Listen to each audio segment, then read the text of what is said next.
En esta segunda clase de absorción estudiaremos las isotermas más comunes que se emplean para analizar la absorción de gases en función de su presión parcial en sistemas gas sólido. Muchas de estas isotermas también pueden emplearse para analizar la absorción de solutos en sistema líquido sólido, estudiándose en este caso el efecto de la concentración de soluto en la solución en la cantidad de soluto absorbida sobre el sólido. Empezaremos por la isoterma más conocida, simple y utilizada, que es la isoterma de Langmuir. Esta isoterma de tipo 1 es llamada así en homenaje al físico-químico estadounidense Irving Langmuir, quien la dedujo en 1916 a partir de la absorción de monocapas de gas a bajas presiones durante su trabajo en la General Electric, la empresa de Thomas Edison, en estudios tendientes a aumentar la vida útil de las lámparas incandescentes de tungsteno. Irving Langmuir fue pupilo de Nernst y en 1932 recibió el Nobel de Química por sus estudios en la química de superficies. En la actualidad, lleva su nombre una de las revistas científicas más relevantes en lo que se refiere al estudio de fenómenos que ocurren en interfaces. La isoterma de Langmuir es un modelo simple que explica bien procesos de absorción en monocapa. Puede aplicarse para fisisorción o quimisorción, aunque si un dado proceso ajusta a una isoterma de Langmuir, es muy posible que se trate de una quimisorción, ya que este proceso implica justamente la formación de una monocapa. La isoterma de Langmuir supone un modelo muy simple de la superficie del sólido, pero aún así representa muy bien el comportamiento de muchos sistemas empleando solo dos parámetros de ajuste. Las hipótesis o condiciones en que es válido este modelo son las siguientes. La primera hipótesis es que la superficie presenta un cierto número de posiciones para la absorción y son todas equivalentes. Este número de posiciones disponibles se denomina S y es característico del sólido, pero también del adsorbato. Imaginemos, por ejemplo, una molécula de gran tamaño ocupará una área superficial mucho mayor del sólido cuando está absorbida, por lo que el valor de S para este sólido con este adsorbato será menor que para otra molécula de menor tamaño. El número de sitios para absorción se denomina S y tiene unidades de mol por metro cuadrado o sitios por metro cuadrado. La segunda hipótesis es que solo se absorbe una molécula en cada posición, es decir, una posición puede estar libre u ocupada por una molécula. La tercera hipótesis es que la absorción de una dada molécula es independiente de la ocupación de las posiciones vecinas, es decir, no importa si en la posición de al lado hay o no una molécula de adsorbato. Vale decir, las moléculas absorbidas no interaccionan entre sí. Además, vamos a definir que si de los S sitios disponibles, S1 están ocupados, entonces el número de sitios vacíos S0 será igual a S menos S1. Por último, definimos la fracción de recubrimiento θ como el cociente entre el número de sitios ocupados, o de moléculas absorbidas, S1, y el número total de sitios disponibles, S. Como dijimos que la isoterma de Langmuir está restringida a una monocapa, entonces S1 debe ser siempre menor o igual a S, por lo que θ será siempre menor o igual a 1. Empleando las hipótesis y definiciones de la transparencia anterior, buscaremos llegar a la expresión de la isoterma de Langmuir. Empezamos planteando el equilibrio de absorción, en donde un adsorbato A, que se encuentra en la fase gas, reacciona con su absorbente M, que es la superficie del sólido, siendo el producto de esta reacción la molécula de A absorbida. Como se trata de un equilibrio, también ocurre la reacción inversa, en donde una molécula de A absorbida pasa a la fase gas, dejando un espacio libre en la superficie del sólido. Llamaremos Ka a la constante cinética de absorción y Kd a la constante cinética de desorción. Para cualquier instante de tiempo t que consideremos, vamos a tener en la superficie un cierto número de posiciones ocupadas S1, que será igual al producto de S por θ, y un cierto número de posiciones libres S0, que, luego de una serie de sustituciones, será igual a S por 1 menos θ. Imaginemos un experimento en donde ponemos en contacto una fase de gas que solo tiene el componente A, es decir, es A puro, con un sólido M cuya superficie está perfectamente limpia, libre de cualquier adsorbato. Supongamos ahora que la reacción de absorción es un proceso simple, directo, que solo implica la colisión de una molécula de A con un sitio libre de absorción, es decir, que la absorción tiene una dependencia de primer orden respecto de A y de los sitios libres. Su velocidad de absorción estará dada entonces por la ecuación 1, donde P es la presión de A y representa el número de colisiones de A con la superficie. Y 1 menos θ por S representa los sitios libres para absorción. La constante Ka da idea de cuántas de estas colisiones entre A y un sitio libre son efectivas. Obviamente, cuanto mayor sean P y S, menor sea θ, mayor será la velocidad de absorción. Por su parte, el proceso de desorción será un proceso que solo depende de la cantidad de A absorbido, es decir, es directamente proporcional al producto de la constante de desorción por la fracción de la superficie ocupada, S por θ. Ahora planteamos la condición de equilibrio, que como ya sabemos establece que las velocidades de los procesos inversos involucrados sean iguales, o sea, para este caso, que la velocidad de absorción y de desorción sean iguales. Llegamos entonces a la siguiente igualdad. A continuación, pasamos 1 menos θ al término derecho y KD al término izquierdo, con lo que llegamos a la siguiente igualdad. Al cociente entre K y KD lo llamaremos K mayúscula, que es la constante de equilibrio de absorción. También pueden notarla como KL para diferenciarla de las constantes de equilibrio de absorción para otro tipo de isoterma. Como θ es adimensional, las unidades de K es de presión a la menos 1. Esta definición de la constante de equilibrio de absorción solo tiene sentido si el sistema responde al isoterma de Langmuir. Reordenando la ecuación anterior, para despejar θ, llegamos finalmente a la ecuación 3, que es la ecuación del isoterma de Langmuir. Quisiera destacar una vez más que θ es adimensional, y que entonces K tiene unidades de presión elevado a la menos 1. Analizaremos ahora cómo se comporta el isoterma de Langmuir en función de la presión y del valor de la constante K. Esta figura es una representación general del isoterma de Langmuir.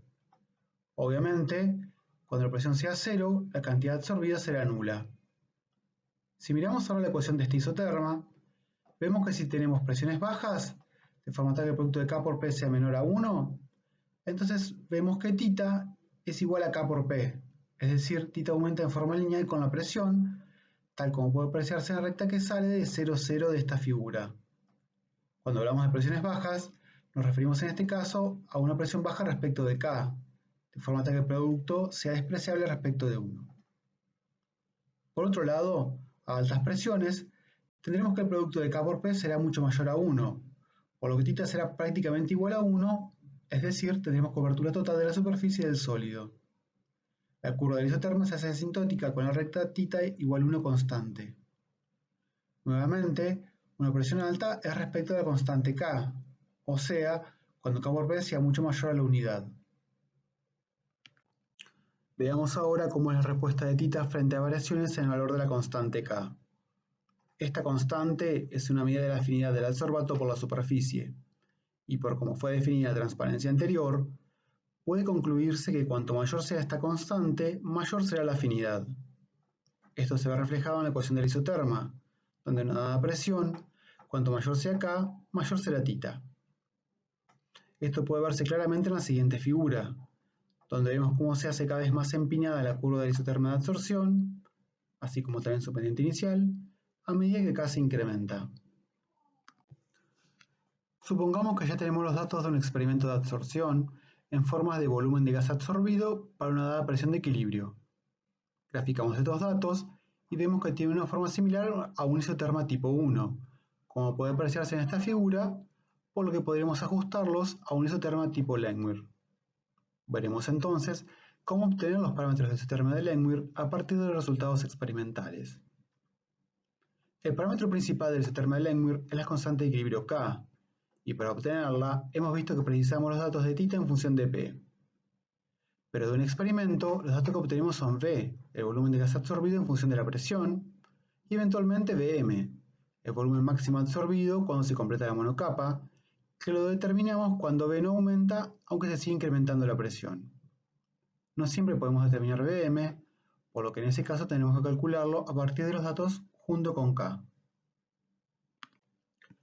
Vayamos a la ecuación del isoterma de Langmuir.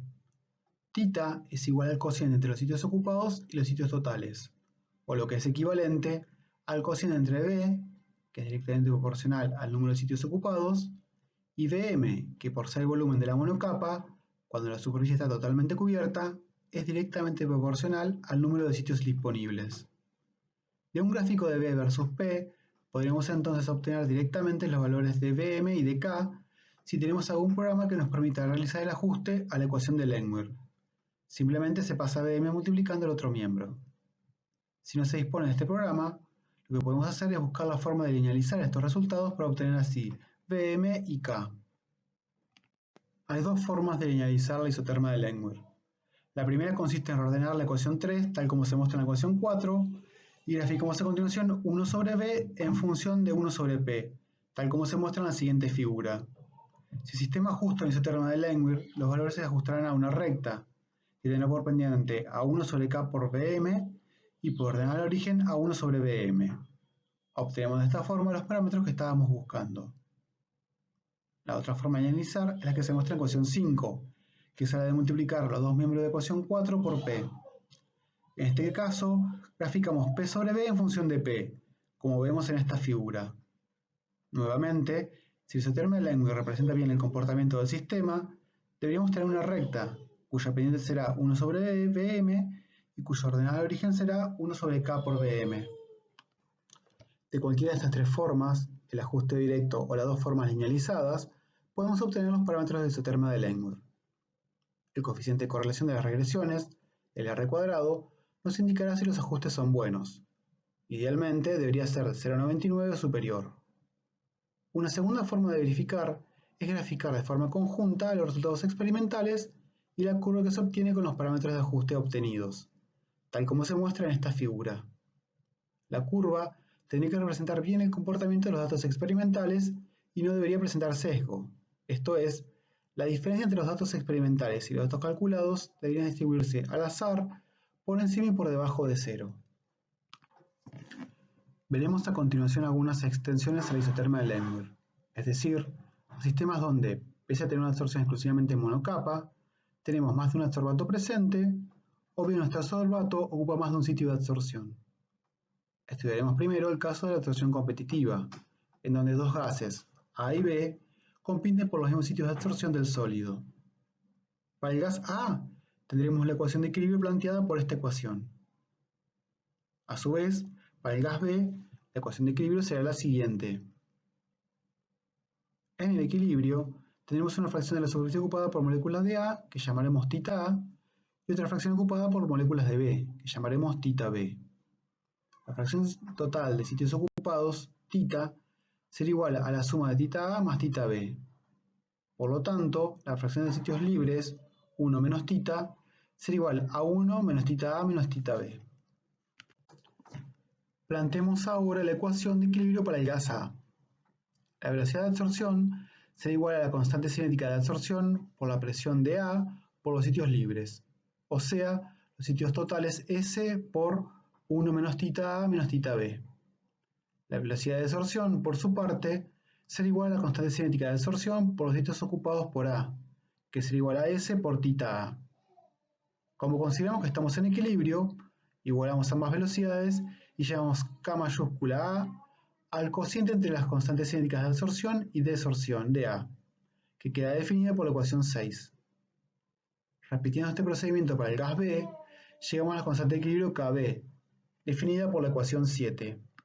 Trabajando con las ecuaciones 6 y 7, podemos llegar a las siguientes expresiones de tita A, tita B y tita en función de la constante de equilibrio y de las expresiones parciales de A y B.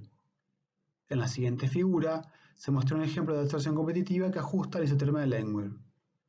Los valores de K, Kb y presión parcial de B se dejaron fijos y se graficó la variación de tita A, tita B y tita en función de la presión parcial de A. Cuando la presión de A es igual a 0, solo tenemos a B absorbido, por lo que en este punto tita B y tita son iguales.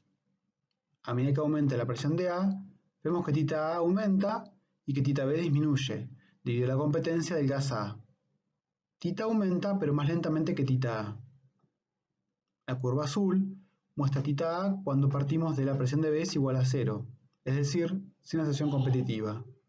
Claramente, en este caso tita A es siempre mayor que cuando tenemos al gas B presente. Veamos ahora el caso en que el adsorbato ocupa más de un sitio de absorción. En particular, analizaremos la adsorción disociativa, donde el adsorbato se disocia ocupando dos sitios de adsorción del sólido. La reacción de equilibrio para esta adsorción disociativa es la siguiente.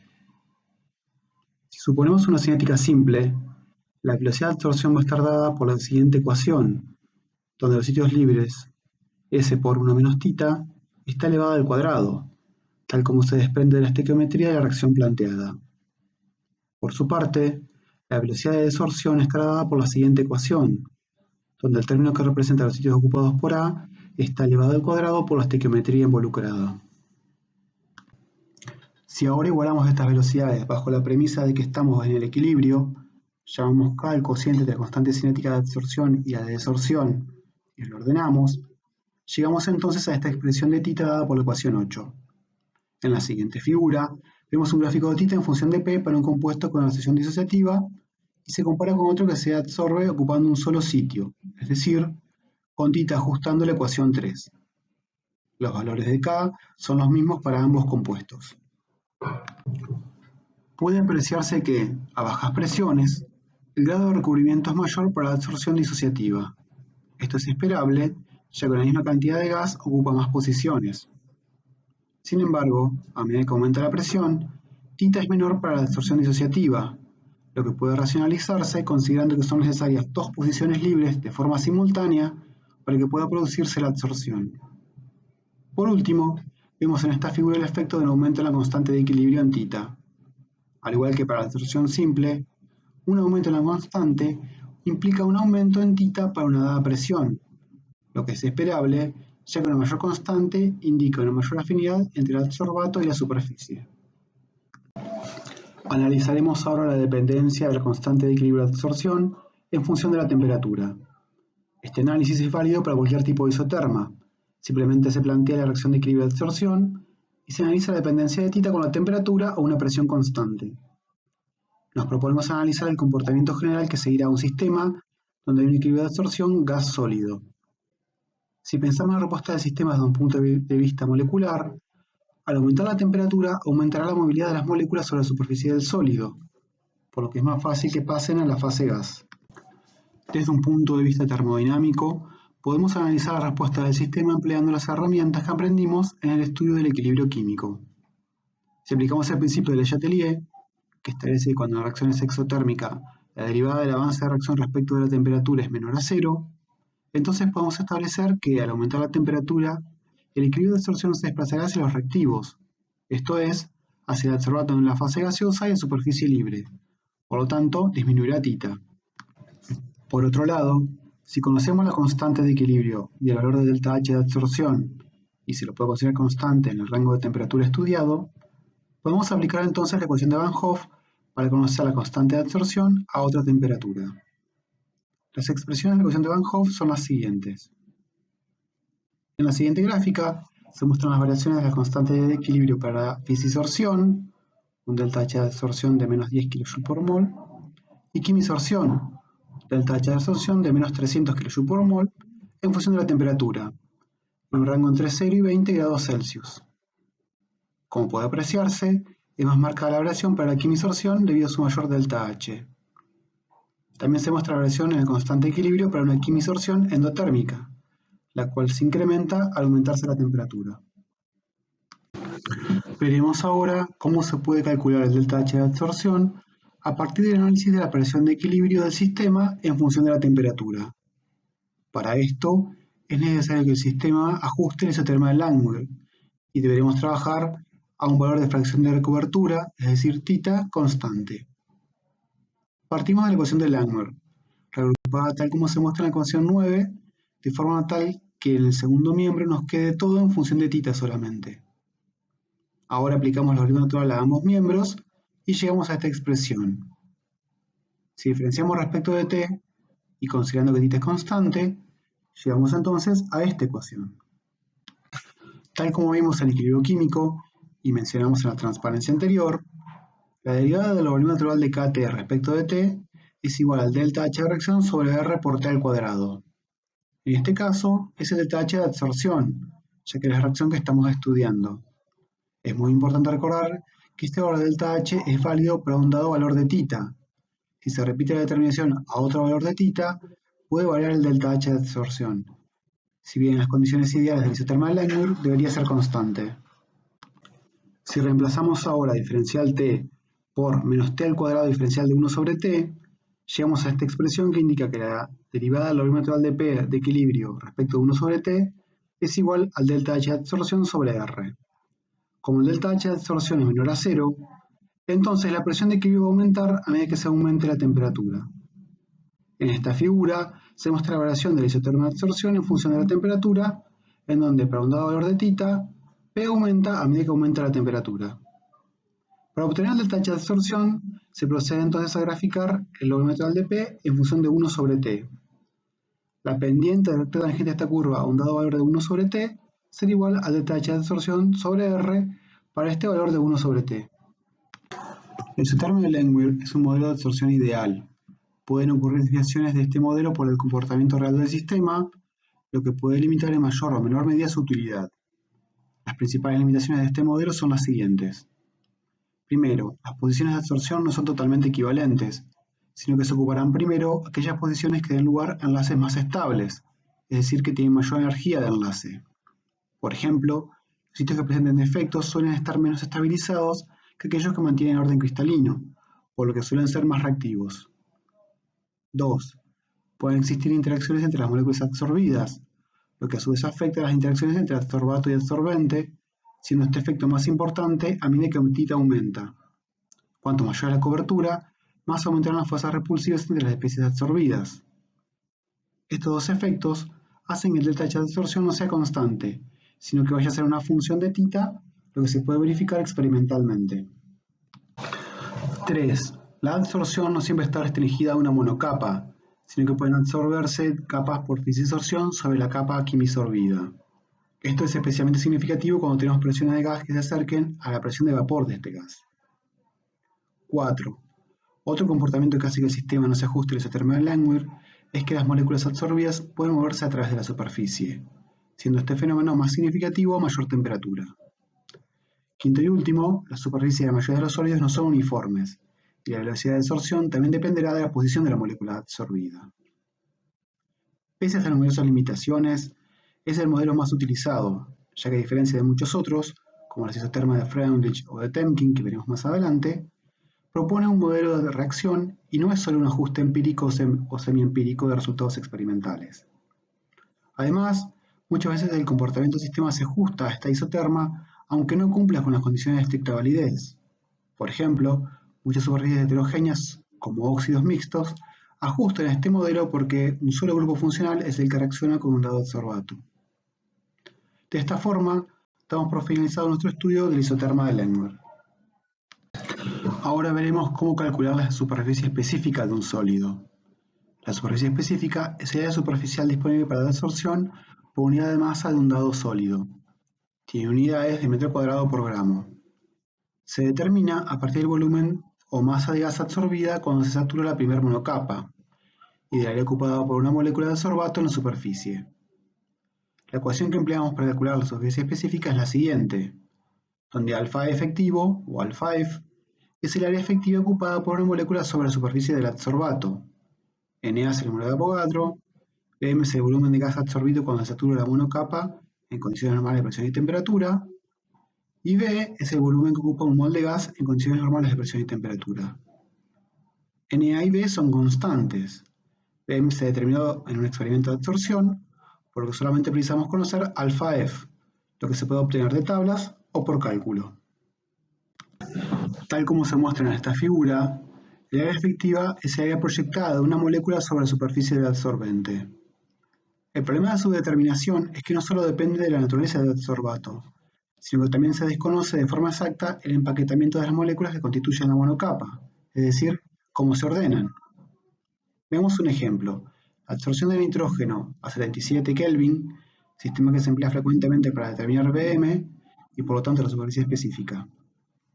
El valor aceptado de alfa efectivo para N2 a 77 Kelvin es de 0,162 nanómetro cuadrado por molécula. Sin embargo, se han determinado valores de 0,2 nanómetro cuadrado por molécula en algunas superficies. Esto quiere decir que el alfa efectivo dependerá también de la superficie. Como es esperable, alfa efectivo también dependerá de la temperatura. Hay formas alternativas de determinar la superficie específica en las cuales se emplean técnicas distintas a la absorción. Un ejemplo es el uso de microscopía electrónica, que evita la necesidad de utilizar alfa-F para determinar la superficie específica, pero tiene el problema de que es más difícil conseguir una muestra representativa de absorbente, ya que se escanea un área muy pequeña y además esta técnica no contabiliza el área de los poros. Como se dijo en la transparencia anterior, el parámetro clave para determinar la superficie específica es el área efectiva del adsorbato. En esta tabla se muestran las áreas efectivas de los adsorbatos más comúnmente utilizados para determinar la superficie específica, junto con las temperaturas a las cuales se realizan los experimentos y las presiones de vapor de equilibrio a esas temperaturas. Recordar que si la presión es mayor se produce la condensación del adsorbato. En caso de no tener el área efectiva del adsorbato, pueden emplearse las correlaciones de M-T-Brunauer, que emplea para el cálculo del peso molecular del adsorbato, M, y la densidad del adsorbato líquido sólido y la temperatura del experimento de absorción, o la de Hill, que simplemente utiliza la temperatura y las presiones críticas del adsorbato, en grados Kelvin y atmósferas respectivamente, y que da el área por molécula en Angstrom al cuadrado.